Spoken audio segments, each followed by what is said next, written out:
नमस्कार, आदाब, सत श्री अकाल, राम राम दोस्तों। मैं हूं आपका मित्र सर्वमित्र और आप देख रहे हैं द मसला। मसला यह है कि कल जो करनाल में हमने देखा, जो कल करनाल में पुलिस की बर्बरता हमें देखने को मिली, उस पर हमने सरकार से सवाल किया और आज मुख्यमंत्री साहब का ये बयान आया है कि ये जो घटना हुई है ये दुर्भाग्यपूर्ण है और कमेटी एक बिठाई है, उन्होंने वो जांच करेगी और जो भी दोषी होगा उसको बख्शा नहीं जाएगा।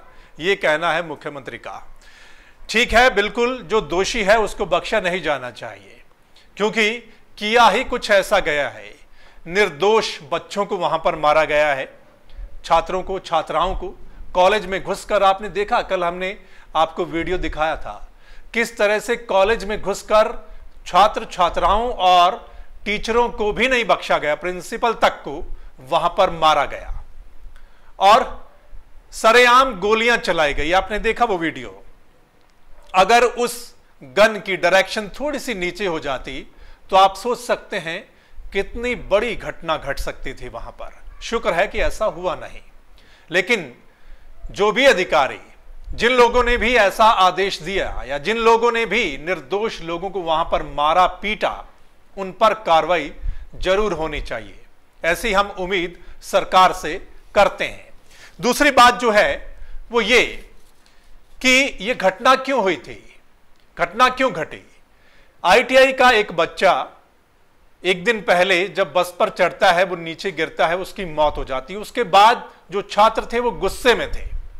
गुस्से में इसलिए थे क्योंकि वो लंबे समय से ये डिमांड कर रहे थे कि वहां पर बसें नहीं रुकती और इसके लिए वो कई बार प्रशासन से वो गुहार लगा चुके थे। मीडिया ने भी पहले सवाल किया था जो रोडवेज मिनिस्टर हैं उनसे कि ऐसा नहीं वहां पर होता। उन्होंने भी आश्वासन दिया कि हां हम करते हैं, लेकिन वो आज तक नहीं हुआ। दरअसल जो आईटीआई के बच्चे हैं वहां पर उनको क्या मजबूरी में कहीं ना कहीं लटकना पड़ता है क्योंकि बसें रुकती नहीं हैं। और जब से एक नया सिस्टम लागू हुआ है रोडवेज में, उसके बाद बसों की संख्या कम हो गई है। हमने बात की एक रोडवेज के कर्मी से ही और उन्होंने हमें कुछ फैक्ट्स बताए हैं। वो फैक्ट्स हम आप तक लेकर आते हैं। वो फैक्ट्स ये हैं कि जब से 8 घंटे की ड्यूटी की है ड्राइवर कंडक्टर की, ओवरटाइम कम किया गया है, उसके बाद असुविधा होने लगी है और 2-3 बजे के बाद बसें बहुत कम नजर आती हैं बस स्टैंड पर या दूसरी जगह पर।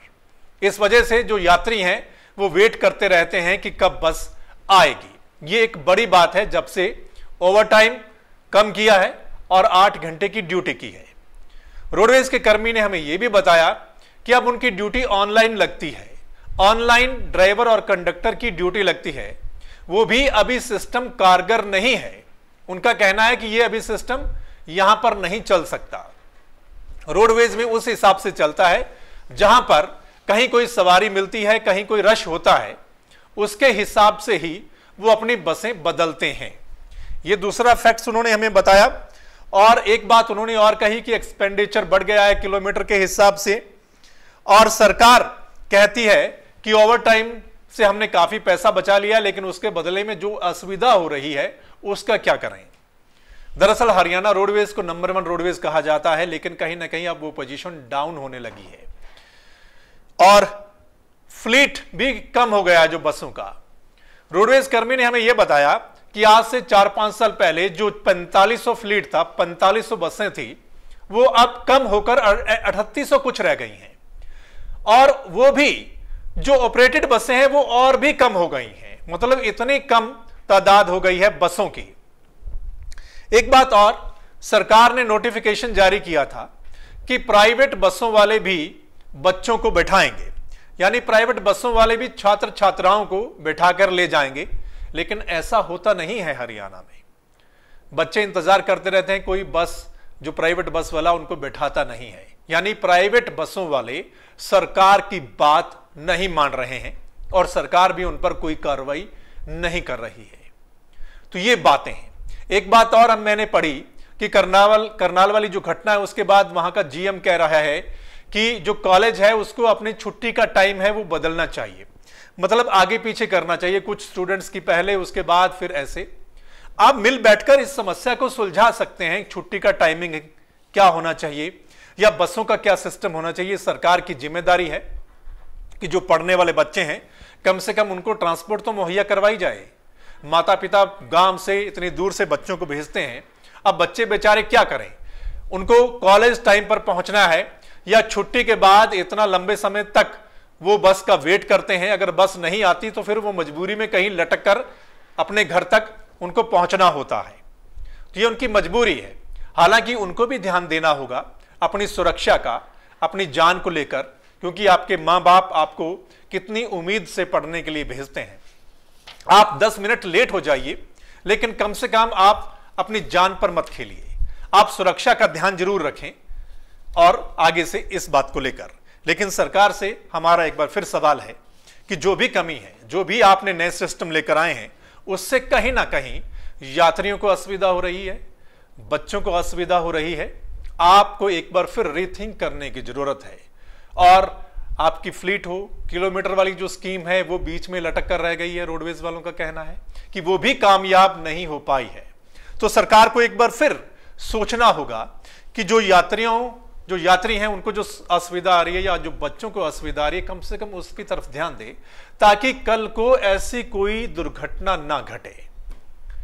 और इस मामले में करनाल में जो हुआ है, जो भी दोषी है उस पर कार्रवाई जरूर होनी चाहिए, ताकि उनको सबक मिले कि आगे से वो ऐसा दोबारा से ना दोहराएं। करनाल को ही कश्मीर बना दिया गया था।